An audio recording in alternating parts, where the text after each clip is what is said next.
Bonjour et très heureux de vous trouver encore en ce jour pour la réflexion hebdomadaire, rencontre et échange. Nouveau numéro, nous allons parler de la MUGET, la Mutuelle Générale des Enseignants du Togo, cette structure financière et de coopérative de solidarité qui est née depuis septembre 1973, 50 ans d'existence, mais qui a connu des moments de difficultés majeures. Et actuellement, on parle de la mort de la MUGET, cette mutuelle des enseignants. C'était lors de l'Assemblée générale extraordinaire de décembre 2022 que les mutualistes ont donc décidé de mettre fin aux activités de cette structure et donc pour mettre au surpied un comité de liquidation de cette structure. Et donc, je suis avec son président, M. Joseph Asimti, a accepté de répondre à nos questions pour plus d'éclaircissement, de pédagogie à l'endroit des mutualistes qui attendent beaucoup de réponses, beaucoup de solutions à leurs difficultés. Monsieur Asimti, bonjour et merci de répondre à notre invitation. Bonjour Monsieur Gérard, merci aussi et merci pour la confiance. C'est cela. Alors, nous allons parler avec vous de la MUGET, de cette mutuelle générale des enseignants du Togo qui a fait ses preuves, qui est créée en 1973, qui accompagne les enseignants jusque-là. Et puis après, il y a eu des déboires. Alors, commençons par le commencement. Et quels étaient les actifs assignés à la MUGET lors de sa création par les pères fondateurs, si on peut parler ainsi, n'est-ce pas? Oui, merci. Et comme vous l'entendez, la MUGET, c'est la mutuelle générale des enseignants togolais et qui avait pour objectif d'assurer un bien-être radieux à l'enseignant après sa retraite et aussi de lui donner les moyens de survivre quelque temps avant peut-être sa pension. Et donc, c'était dans cet objectif que les enseignants se sont regroupés et ils ont décidé donc de mettre en synergie leurs efforts financiers et de créer donc cette mutuelle. Accompagner les uns les autres, n'est-ce pas, dans une recherche de solidarité. Justement, accompagner les uns des autres, comme tu l'as dit, et dans la recherche de la solidarité. L'histoire rapporte que c'était l'inspecteur Agbetiafa qui est devenu après ministre, n'est-ce pas? Justement. C'est lui qui a eu l'initiative, oui. Feu Agbetiafa, c'est lui qui a eu l'initiative. C'était à l'issue des obsèques d'un enseignant dans un village reculé. Et là, quand il est arrivé, il a vu le déboire donc de la veuve et des orphelins. C'était pas la peine, les gens n'arrivaient pas à retenir leurs larmes. Et séance tenante, il a appelé les uns et les autres en aparté, qu'est-ce qu'on peut faire? Et séance tenante, les gens ont pu mettre la main à la poche pour essayer de donner quelque chose à cette progéniture qui souffrait énormément. Et donc après, il a dit, est-ce qu'il faut faire des choses comme ça et de main à la poche? Là, il va falloir réfléchir pour voir si on ne peut pas formaliser ça. Et d'où l'idée de l'initiative de la création de la MUGET. Oui, la MUGET, la Mutuelle Générale des Enseignants Togolais, donc, qui a été créée en 1973 sous l'initiative de l'inspecteur Agbetiafa, devenu après ministre, paix à son âme. 50 ans après, quels sont les mérites, n'est-ce pas? Qu'est-ce qu'on peut mettre à l'actif de la MUGET? Avant de parler peut-être des déboires, qu'est-ce que cette mutuelle a pu faire? La mutuelle, M. Gérard, vous n'êtes pas sans le savoir. La MUGET, c'est l'une des plus anciennes institutions associatives au Togo. Puisqu'elle a 50 ans d'existence. Oui, vraiment. Et elle a fait ses preuves, effectivement, en payant les allocations d'orphelinat. Donc, ça dit lorsque un enseignant mutualiste meurt, on prend en charge ses enfants, les orphelins, et on paye une bourse. À base de ces cotisations qu'il a effectuées, c'est ça? Justement, on va arriver. D'accord. Oui, il y a eu des mécanismes, on va arriver là-bas, mais on a quand même soutenu des orphelins jusqu'à l'âge majeur. C'est-à-dire qu'on prenait à concurrence de 6 enfants, je crois, et des mineurs jusqu'à l'âge majeur. Et on supportait comme ça leurs études pour qu'ils puissent vraiment évoluer et devenir des citoyens épanouis de ce pays. Voilà. Donc c'était ça, donc accompagner... Oui, c'était des actes sociaux, des actes sociaux du moins, que la MUGET a eu à faire. Et bon, la MUGET a... Il y avait aussi le départ à la retraite, n'est-ce pas? Oui, les allocations de départ à la retraite, justement, c'est d'ailleurs même l'objectif premier. Donc, les gens qui partaient à la retraite, ils revenaient prendre ce qu'ils ont cotisé, majoré de quelques pourcentages. Bien sûr. Voilà. Et donc, ils partaient en retraite avec ça. Il y avait aussi des assistances en cas de maladie. Il y avait les assistances en cas de maladie, il y avait les assistances en cas de décès en famille. Lorsque l'enseignant mutualiste est en deuil, eh bien, il perd un parent. Bon, même entre-temps, ils ont élargi ça aux parents. De la femme. Non, pas de la femme du mutualisme, mais pas directement. C'est-à-dire un oncle une ou tante. bien un tuteur, voilà. Et on lui donne une allocation de 50 000 ou de 60 000 non remboursables. C'est ça. Voilà. Même s'il n'a pas cotisé pour ça, on va y arriver. À combien se chiffre le prélèvement que l'on fait à la base pour les enseignants, les mutualistes? À quel taux ils Oui, peuvent participer? ils ont commencé en 1973 jusqu'en 1978 et c'était à 500 francs. Et Donc, à la fin de chaque mois, on oui, prélève à la chaque source. mois, on prélève à la source justement au niveau du trésor 500 francs sur le salaire de l'enseignant. Et à l'époque de 1973, c'était quand même beaucoup. Oui, c'est ça, à l'époque, oui. 500 à l'époque. On pouvait prendre plusieurs billets à la fois. Dans les années 80, Oui. et c'est parti à 1000 francs. Dans les années 90, c'est parti à 1500. Et dans les années 2000, c'est parti à 2000.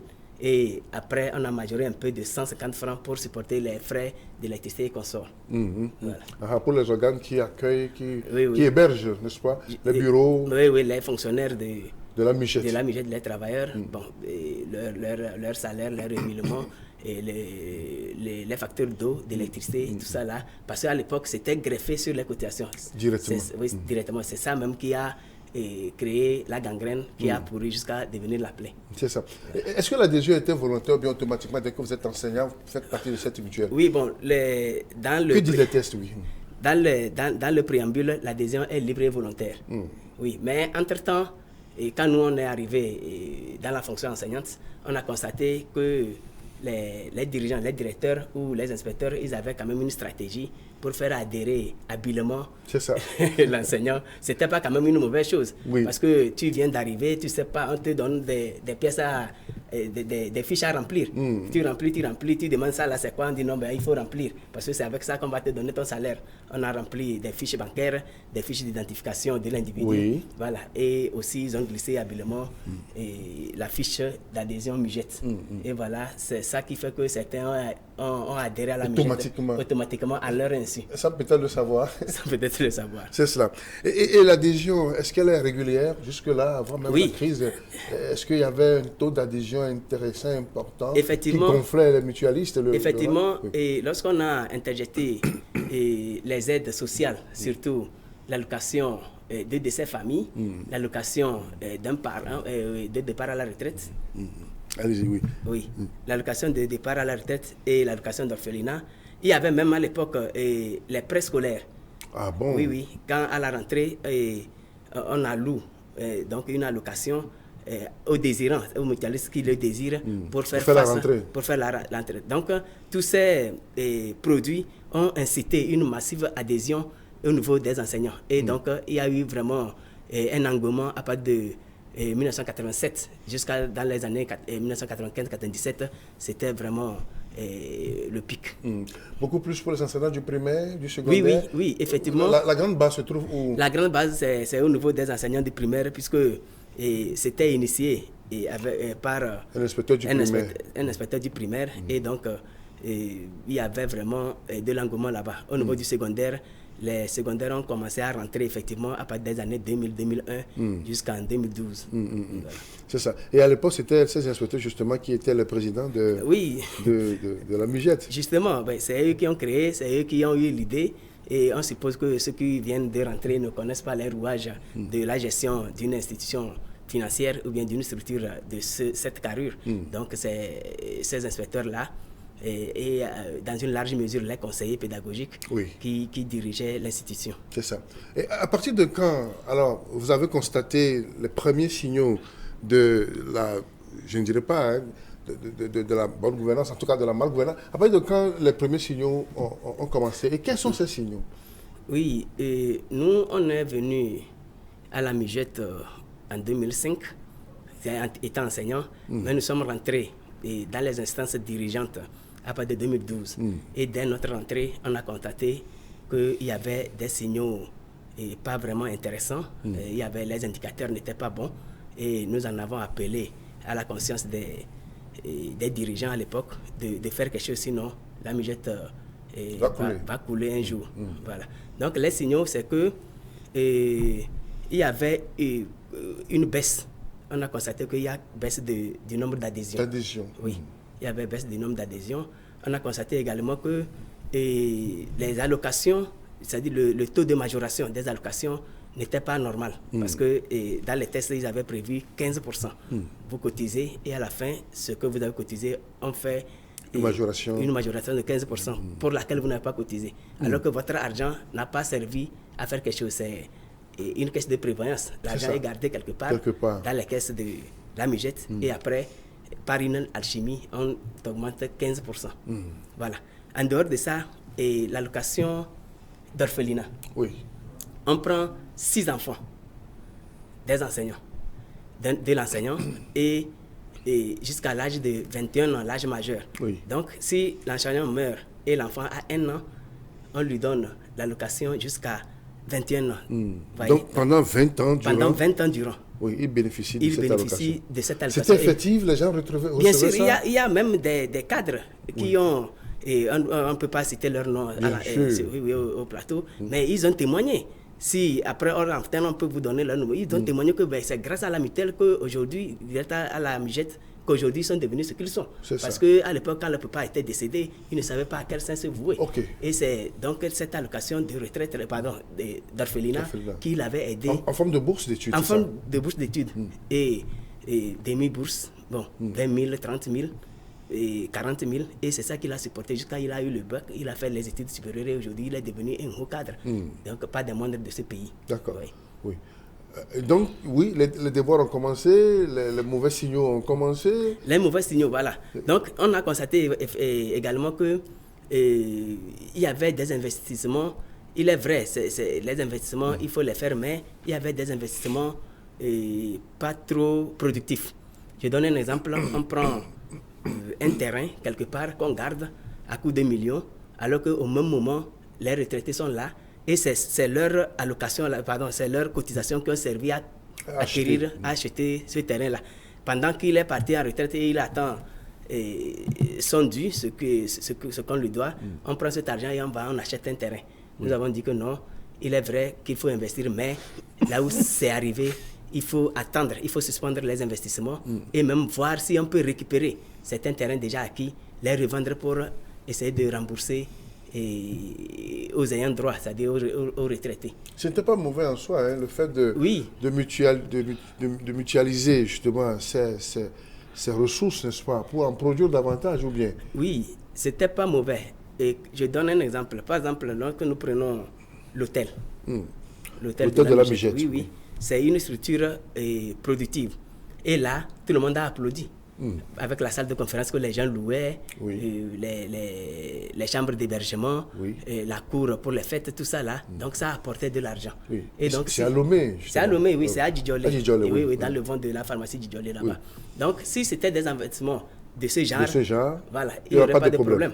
Mais entre-temps, on a pris de l'argent pour aller, comment vous appelez ça, lorsque une collectivité veut vendre le terrain, vous financez le préfinancement. On a fait des préfinancements pour avoir des terrains et après tout, vous connaissez le problème foncier dans ce pays. Donc après tout, il y a eu des problèmes et on a perdu certains terrains comme ça.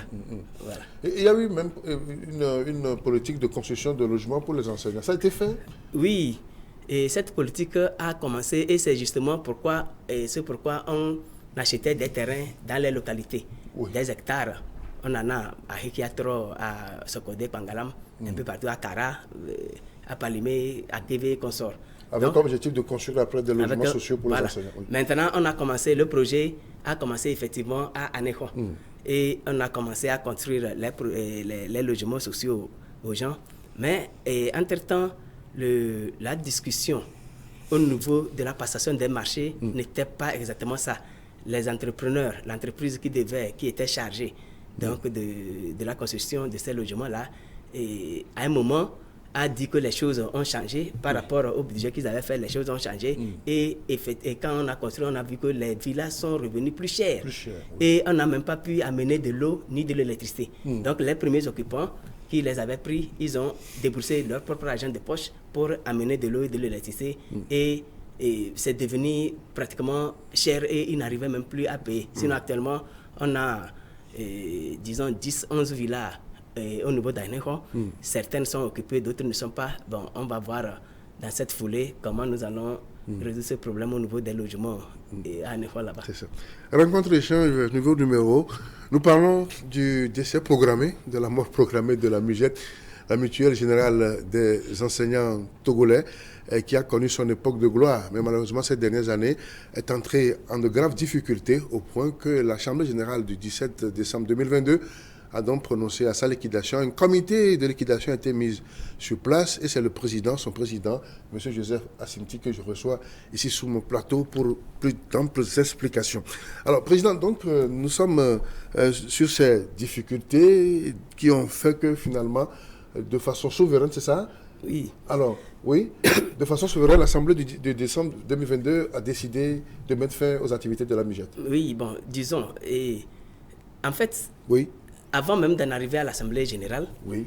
C'est qu'il y avait des petits soucis. Et les gens, bon, nous sommes des intellectuels, c'est des enseignants qui ont mis leur argent, et lorsque ce qu'ils attendent n'arrive pas, ils se sont constitués en des petits groupes pour réclamer. Parce qu'on dit que bon, quand on est seul, on va vite, mais quand on est ensemble, on va loin. Donc les gens se sont regroupés. Association des défenseurs des droits des enseignants mutualistes, ADEM, c'est ça? ADEM, il y a association de défense des droits des mutualistes, des enseignants mutualistes, je crois. Il y a CDMR, collectif de défense des droits des mutualistes retraités. C'est ça. Voilà. Donc, les frondeurs, en quelque sorte? Bon, pas des frondeurs. Bon, pas méchamment, pas au sens méchant du terme. En tout cas, ceux qui veulent rentrer dans leur Dieu. En tout cas, c'était des adversaires en face de la MUGET, puisque ils réclamaient légitimement leurs droits. Ils se sont sentis lésés. Tout à fait légitime, oui. Justement. Donc, ils ont fait face à la MUGET, et donc, on a constaté que voilà, là où c'est arrivé, il va falloir réfléchir. Et c'est dans cette foulée, on a invité ces gens-là pour discuter et leur montrer les chiffres, la gangrène dont souffre la MUGET. Voilà. Donc, c'est là qu'on a dévoilé les chiffres, les allocations d'orphelinat, le fonctionnement des organes, je n'en avais même pas parlé. Entre-temps, il y avait entre deux assemblées générales, un conseil spécial, qui est pratiquement une autre assemblée générale. Et tous les délégués se retrouvent, les instances dirigeantes ils se retrouvent dans une ville, ça peut être à Lomé ou bien délocalisé, et on voit que le budget est pratiquement le même ou plus que le budget de l'Assemblée. C'est ça. Voilà. Et tout ce poste budgétaire était greffé sur les allocations, alors qu'on ne cotise pas pour ça. Voilà. Le fonctionnement des organes, et le CS, le fonctionnement des bureaux régionaux et le salaire des fonctionnaires. Parce que la MUGET a pris des gens qui travaillent, qui sont là 24 sur 24. Et il ne faut pas aussi perdre de vue le mauvais fonctionnement de l'hôtel qui était censé nous apporter de l'argent, mais entre-temps, on n'avait pas mis des spécialistes pour la gestion. Et il s'est fait que par moment même, le siège était obligé de débourser de l'argent pour compenser. Voilà. Donc, ce n'était pas normal. On ne peut pas créer une structure de production et finalement, les allocations vont servir à gérer les dépenses là-bas. Bien. Donc, c'est quand on a dévoilé tous ces chiffres-là, et je crois les allocations d'orphelinat et du fonctionnement des organes et consorts, c'était beaucoup. Ça faisait pratiquement 1,2 milliard. Et les allocations de décès famille faisait pratiquement 300 millions. Donc, quand on a dévoilé tous ces chiffres, ça a révolté. Donc, ces groupes-là, ils disent non, s'il en est ainsi, il y a une mauvaise gestion. Mais, entre-temps, on a fait comprendre que non, que ce n'était pas en fait une mauvaise gestion, puisque ce n'est pas quelqu'un qui prend de l'argent pour s'enfuir avec. C'est que les textes même de la MUGET à sa création prévoyaient ceci. Tous ces éléments-là. Et quand on est arrivé, c'est les signaux que nous avons vu que nous avons un mauvais texte. C'est ça. On a de très mauvais textes. Justement, il faut savoir sur les responsabilités. Est-ce qu'il faut incriminer les tests? Est-ce qu'il faut incriminer les structures? Est-ce qu'il faut incriminer les hommes et femmes qui ont animé ces structures? C'est ça aussi, il faut situer les responsabilités dans cette affaire. Mais dans tous les cas, lorsqu'il y a une crise, on doit situer les responsabilités. Mais la toute première responsabilité, c'est les tests.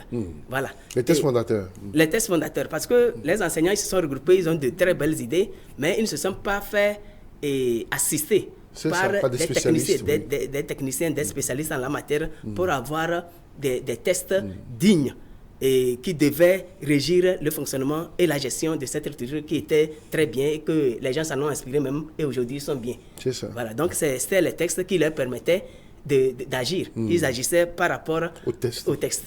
Voilà. Et les décisions sont prises en Assemblée générale, non? Quand on se réunit, par exemple, le fait d'acquérir des terrains ici et là, décider de construire des logements sociaux pour les enseignants, est-ce que ce n'était pas quand même des décisions au niveau des AG? Oui. Et vous aviez fait un clin d'œil par rapport à comment était dirigée l'institution. Donc, et tous ceux qui venaient sont pratiquement les initiateurs. On s'est retrouvés pour créer quelque chose. Et c'est nous qui dirigeons, que ce soit à Lomé, au siège ou dans les bureaux, c'est nous toujours qui dirigeons. Donc quand nous nous retrouvons, qu'est-ce qu'il faut faire? Ce que nous avons écrit, c'est ça que nous devons adopter. C'est ça. Voilà. Donc il n'y avait pas le contrepoids. Donc le contrepoids a commencé à arriver à partir de 2012, quand les jeunes qui n'étaient pas des inspecteurs, ou bien des conseils pédagogiques, oui, qui n'étaient pas des autorités, qui sont rentrés et il y avait un peu de contrepoids. Lors des assemblées générales, ils évoquent les signaux dangereux là et ils reviennent aussi dans les bureaux régionaux pour expliquer que non, voilà, et les tests disent ceci, est-ce que c'est normal? Et les gens ont commencé à réagir et donc c'est ça qui a freiné disons l'hémorragie. C'est ça. En temps, on a constaté aussi qu'il y a eu une désaffection par rapport aux adhésions. Bien sûr. Et ça doit porter un coup dur à la mutuelle. C'est l'un des facteurs. C'est un truc qui fonctionne de façon pyramidale. Tout à fait. Oui. Donc les anciens, les nouveaux qui rentrent, leurs cotisations permettent de payer aux anciens. Voilà. Donc, entre-temps, les anciens qui ont cotisé et qui attendent, après la retraite, qui attendent des années sans leur allocation, ils ont commencé à faire une contre-campagne de leur propre institution. Ça aussi, c'était un facteur, et pas des moindres, qui a concouru à affaiblir vraiment l'institution. Parce que le mutualiste, il est là. D'abord, l'enseignant qui est dans le milieu, et il est considéré comme détenteur de connaissances. Et tout le monde va vers lui. Il dit non, mon ami, tu es enseignant, si tu veux adhérer à cette institution, je ne te conseille pas. Or, il a oublié que c'est quand il incite le jeune à rentrer que le jeune va cotiser pour le payer. À partir de quand on a constaté ce désintérêt pour les adhésions? Le vrai désintéressement, c'est à partir de 2015-2016. Or, c'est en ce moment aussi qu'il y a eu une grande masse qui partait à la retraite. Voilà. Le pic même des retraités, c'était à partir de 2016, 2015-2016. Donc, et c'est ces gens-là qui ont fait la mauvaise campagne parce qu'ils étaient nombreux et les jeunes les ont écoutés. Bon, et finalement... Donc, ça, président, la retraite de 2015 n'ont pas encore accès à l'heure du... Bon, quand nous sommes arrivés en 2019, le CA, enfin, nous n'étions pas encore arrivés, le CA de 2019 a fait un état des lieux. Le conseil d'administration, oui. Oui. Le conseil d'administration qui est rentré en 2019 a fait un état des lieux et a commencé à payer et à programmer. Et à l'époque, le paiement n'était pas aussi programmé. On payait, bon, par rapport au... On payait automatiquement ou bien on attend un temps d'abord avant d'entrer dans son... Non, mais avant, dans les années de gloire, oui. Dans les années de gloire, on payait automatiquement. Quand vous partez, dès que vous partez à la retraite. Voilà, ils n'étaient pas nombreux aussi, on payait automatiquement.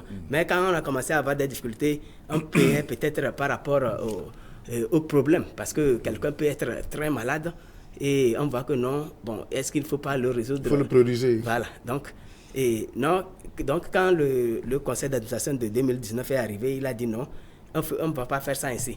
On va diagnostiquer le mal, on va essayer de programmer les gens de manière progressive, mais par ordre de départ à la retraite. Oui. Et ils ont commencé à payer les retraités de 2012, 2013, 2014, ainsi de suite. Et ils sont arrivés, je crois, sur 2016, là où la crise a commencé. Alors, quel est le travail du comité de liquidation? Qu'est-ce qui vous a confié à l'AG la dernière fois que vous étiez retrouvés? Et cette assemblée qui vous a élu, quel était votre cahier de charge? Oui, notre mission, c'est d'évaluer l'actif de la MUGET, payer le passif, la dette sociale, et rembourser le reliquat aux ayants droit. Voilà. Donc, dans dans les détails, l'évaluation de l'actif, c'est quoi? C'est de voir dans le fichier tous ceux qui ont adhéré à la MUJET depuis sa création. Il y a des gens, est-ce qu'il y a des gens qui sont morts et que les héritiers n'ont pas eu droit? Et après ça, on va voir ceux qui sont en activité. Vous avez une base de données assez fiable. Hein? La base de données vraiment informatisée, c'est à partir de 2001. Que ça a commencé? Ça a commencé. Donc à l'époque, c'était manuel. OK. Mais il y a quand même les archives, il y a les registres. Et nous fouillons pour... c'est ça même qui retarde le travail. Mais à partir de 2001, bon, comme c'est informatisé, et ça va un peu plus vite. Mais il faut aussi reconnaître que c'est... Avec le numéro d'identification de chaque adhérent, il y a mutualiste. Oui, il y a les numéros d'identification. Il y a les numéros aussi les numéros matricules. Oui. Maintenant, en ce moment, ceux qui étaient déjà des fonctionnaires, et quand vous tapez sur le numéro matricule, ça sort automatiquement. Mais il faut reconnaître qu'il y avait aussi des auxiliaires qui avaient des anciens numéros d'auxiliaires. Et c'est avec ça qu'ils ont adhéré. Donc quand vous tapez, ça ne vous donne pas, vous n'allez pas donner. Donc il faut revenir pour voir son numéro MUJET et rentrer dans sa base, dans ses données pour voir combien il a cotisé. Donc c'est ce travail que nous sommes en train de faire et nous publions les listes progressivement. Après ça, nous allons revenir maintenant de 1973 et en 99 pour voir ceux qui avaient cotisé de manière manuelle. De 500, ils sont partis à 1000 francs, 1500, 2000, tout ça là. Et on va les catégoriser pour voir est-ce que tout le monde a été servi ou bien il y a eu des omissions. Donc, oui. C'est là où commence le dur du travail, le plus dur de la mission. Oui. Passer l'identification de ces personnes, évaluer les actifs, n'est-ce pas, de la MUJET. Ça porte sur quoi? Où en êtes-vous justement dans cette mission? Bien, pour l'instant, nous sommes sur la situation des mutualistes. Ceux qui ont cotisé. De l'identification. Oui, l'identification. Nous faisons ça. Mais il faut dire que si nous prenons de 1973 à ce jour, on a eu plus de 30 000 adhérents. Mais, entre-temps, bon, il y a eu une bonne partie. Il y a eu une bonne partie qui a été servie. Et donc, le fichier auquel nous faisons face, y compris l'adhésion manuelle et informatisée, ça se chiffre autour de 20 000, 22 000 personnes. Donc, nous rentrons dans les bases et nous sortons les mutualistes avec leur montant, ce qu'ils ont cotisé effectivement. Mais entre-temps, quand on a eu des difficultés, certains ont pris une partie de leur cotisation. En forme de prêt ou bien... Non. C'est-à-dire, bon, on devait le payer normalement. 600 000 par exemple. Voilà. Mais vu les difficultés, on lui donne une partie, peut-être 200 000, 300 000, mais c'est marqué. Donc, la machine fait sortir que, bon, il avait 600 000, mais entre-temps, il a pris 200 000. On va défalquer. Donc, on met ça... non, on ne défalque pas, il lui reste 400 000 après. Mais dans l'observation, la machine met qu'il a déjà pris une tranche de 200 000. Et donc, ce qui reste, si effectivement, après l'évaluation, on a eu 100%, donc il aura ces 400 000. Si on n'en a pas eu, bon, on verra le taux à appliquer. C'est ça. Et quand vous avez fait le recensement, vous avez fini de faire le recensement de... Non, on n'en est même pas, on est qu'au début. Sur les 20 000, c'est aujourd'hui, la dernière fois... Je ne parle pas des adhérents, je parle, n'est-ce pas, des biens de non, voilà. MUJET. Non, pour le patrimoine immobilier, nous sommes en train de programmer une tournée. Et le comité de liquidation, c'est des fonctionnaires. D'accord. De l'enseignement. Ils ont d'autres charges aussi. Ils ont d'autres charges. Donc, il faut guetter une période, peut-être en congé de Pâques, pour prendre quelques jours et aller sur le terrain à l'intérieur pour voir exactement. Mais il faut quand même dire qu'on a déjà fait un travail de fond. Nous avons déjà le répertoire de tous les terrains. Ce n'est pas maintenant que nous allons demander... Bon, avec bien sûr, c'est des terrains achetés proprement, sans litige. Bon, même s'il y a des litiges, au moins on connaît l'emplacement du terrain. Et on sait sur le litige quels sont les noms qui sont là et à qui on va s'adresser. Donc ce travail de fond a déjà fait. Donc nous partirons en mission ou bien en tournée avec le répertoire et arriver dans le milieu. On prend, même si la MUJET était dissoute, elle avait des représentants dans le milieu. Donc on s'appuie sur ces représentants-là qui étaient des anciens membres des bureaux régionaux qui vont nous montrer les sites des terrains. On va aller ensemble, on va voir dans le milieu là, actuellement le terrain coûte combien. Voilà. C'est ça. Et on va s'appuyer aussi sur les services fonciers des mairies, des collectivités locales qui vont nous aider à identifier les terrains et à les évaluer effectivement.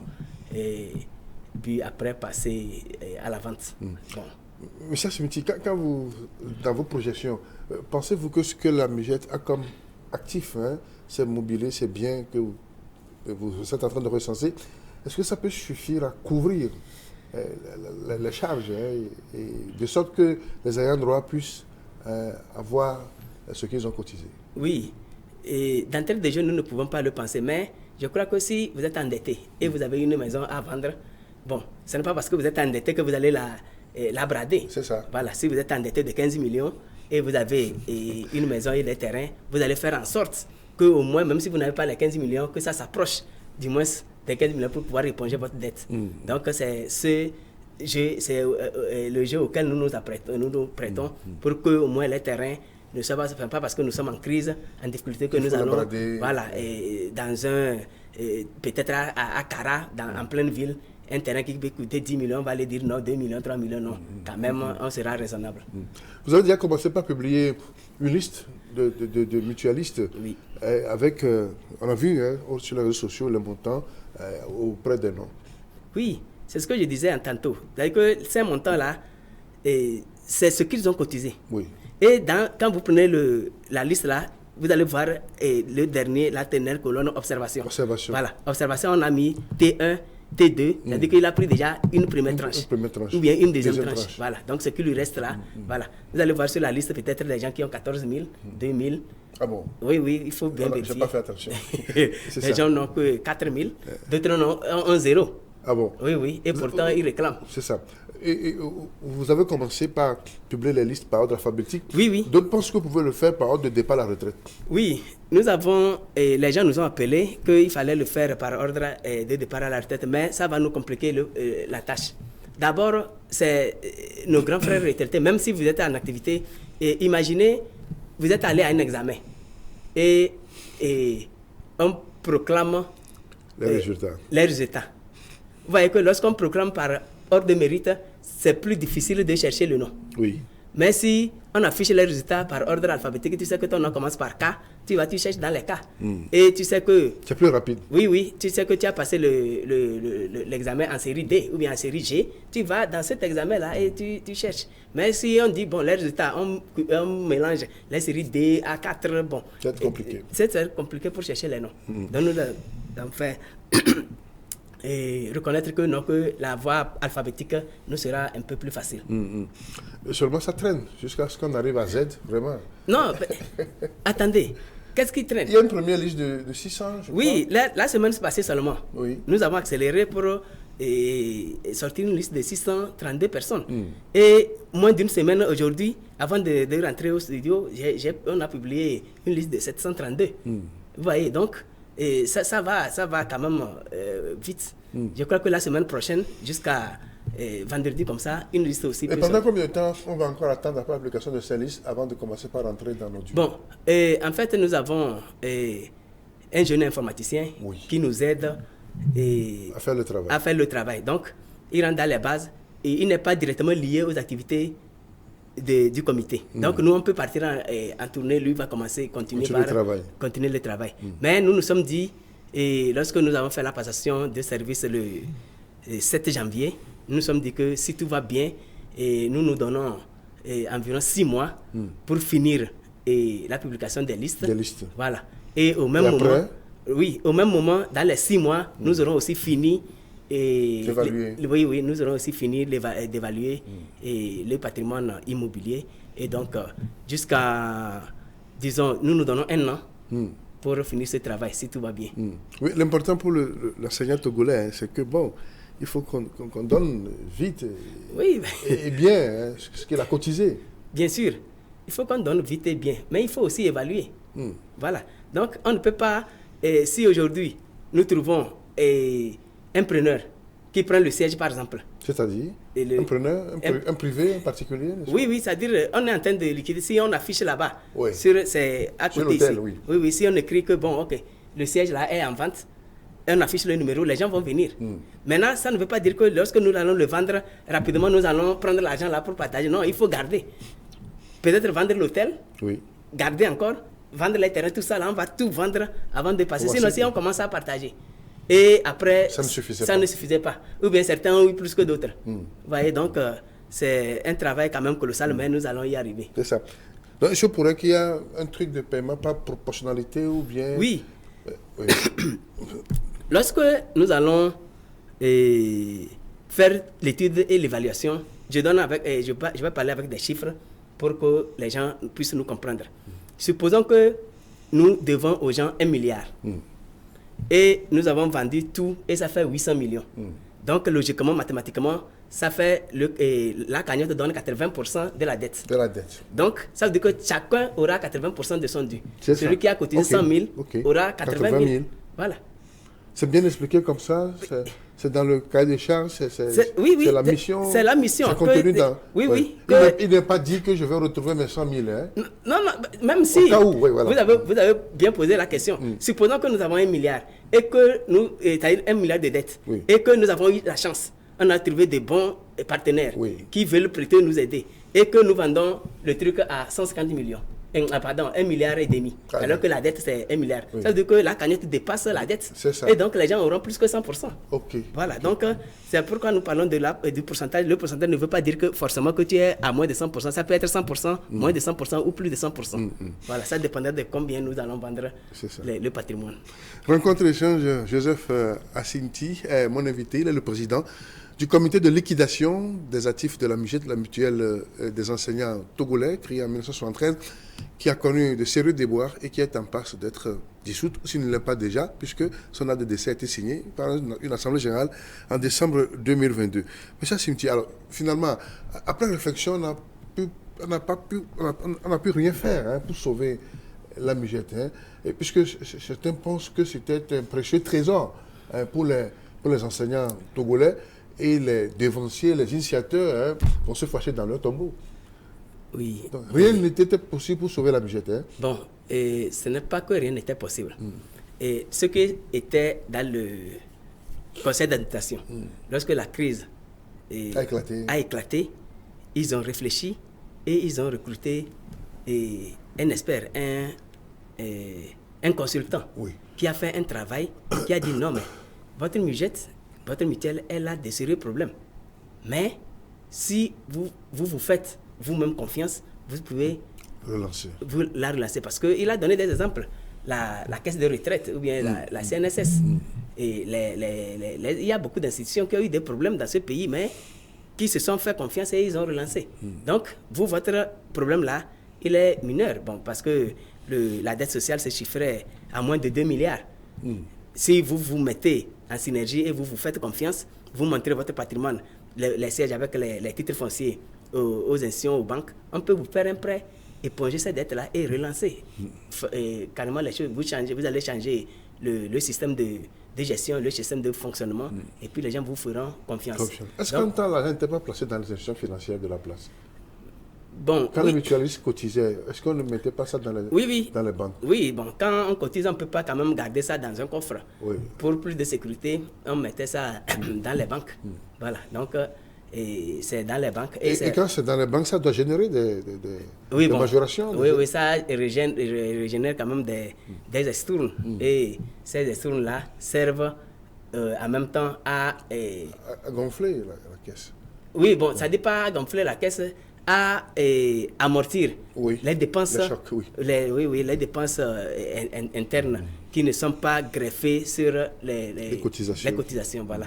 Parce que il y avait beaucoup de fonctionnaires et vraiment la charge financière était un peu lourde.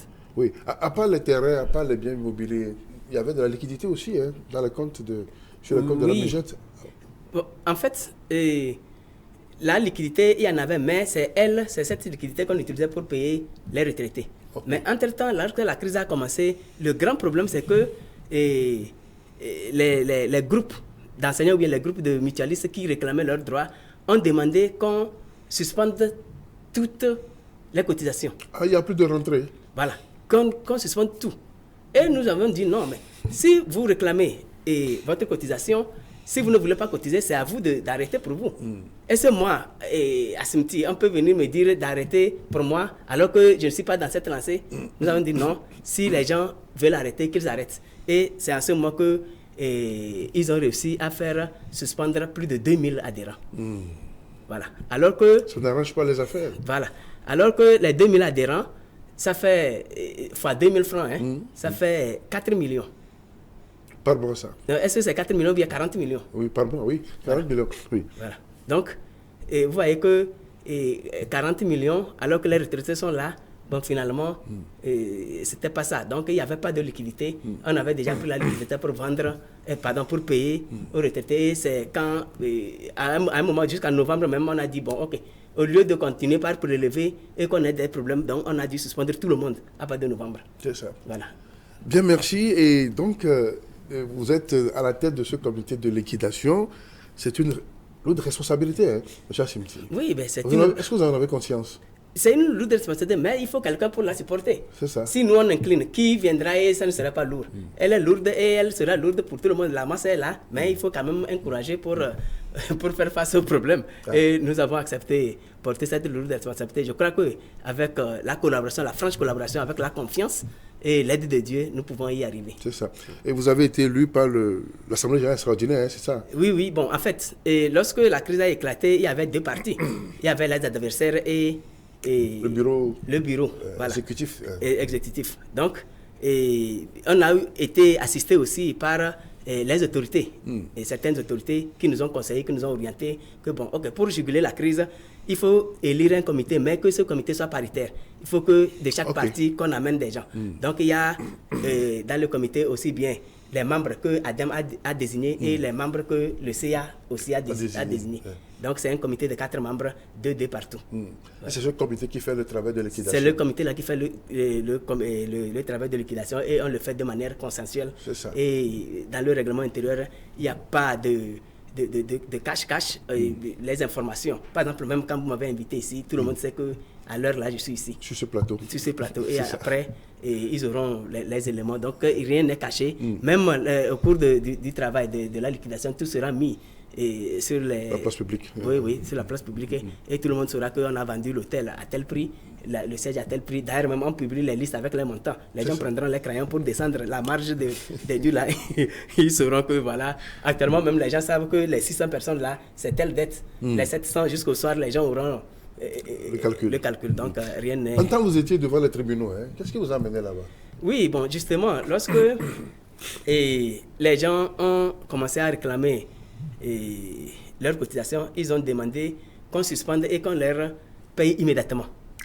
Voilà.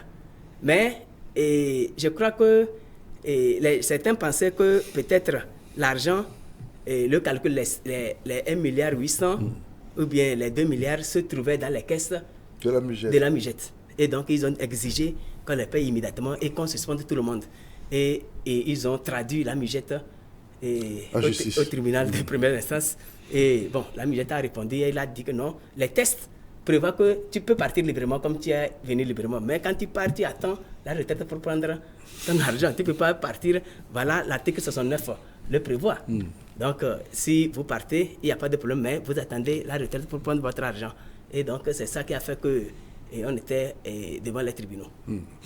Bien, merci pour toutes ces explications. Merci beaucoup de courage à vous pour ce difficile travail de liquidation des actifs de la MUGET. La MUGET, dont l'ADDC a été signé en décembre dernier par une assemblée générale extraordinaire. Un comité de liquidation a été mis sur pied. C'est ce comité qui fait le dur travail de faire rentrer dans ses droits tous ceux qui ont cotisé pour cette institution mutualiste des enseignants du Togo. Alors, M. Assimti, nous arrivons au terme de cet entretien. Que dire en fin de mission, comme message, comme adresse à vos collègues qui vous suivent en ce moment et les apaiser?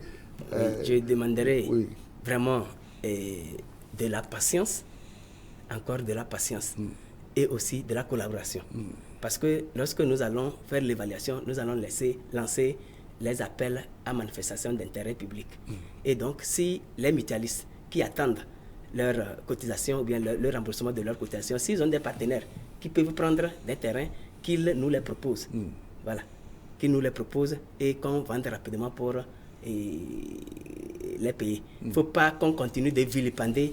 Aujourd'hui, d'entrée de jeu dans l'émission, vous avez parlé de la responsabilité. Bien sûr, il y a des responsabilités, mais il ne faut pas aller dans le passé. Il faut qu'on avance. Les gens ont fauté. nous tous nous avons fauté, mais il faut quand même qu'on fasse confiance au comité de liquidation pour mener à bien sa mission et le plus rapidement possible. C'est ça. Voilà. C'est ce que nous vous souhaitons, mener à bien cette difficile mission, à réussir là où peut-être il y avait eu des erreurs, de sorte que les enseignants togolais puissent se retrouver. Est-ce que c'est donc fini, définitivement fini? On ne peut pas avoir une institution qui puisse renaître sur les cendres de la MUJET? Oui, bon, les gens nous approchent déjà. Il y a des gens qui nous approchent, qui veulent relancer la MUJET. Mais je crois qu'on ne peut pas rentrer dans ce schéma parce que le comité de liquidation a été élu ou désigné en Assemblée générale avec un cahier de charge. Et dans ce cahier de charge, il n'y avait pas cette possibilité. Donc, si une institution est capable de prendre, elle nous attend, on va faire l'évaluation, on lui dit ce dont nous avons besoin. Si elle nous donne ça et nous satisfaisons les collègues, eh bien, ils prennent et ils peuvent en faire ce qu'ils veulent. Ils peuvent faire renaître. Et si ça renaît, moi-même, je peux réadhérer. Voilà. Joseph Absinti, vous êtes le président du comité de liquidation de la MUJET. Vous avez été mon invité dans cet entretien. Merci à vous.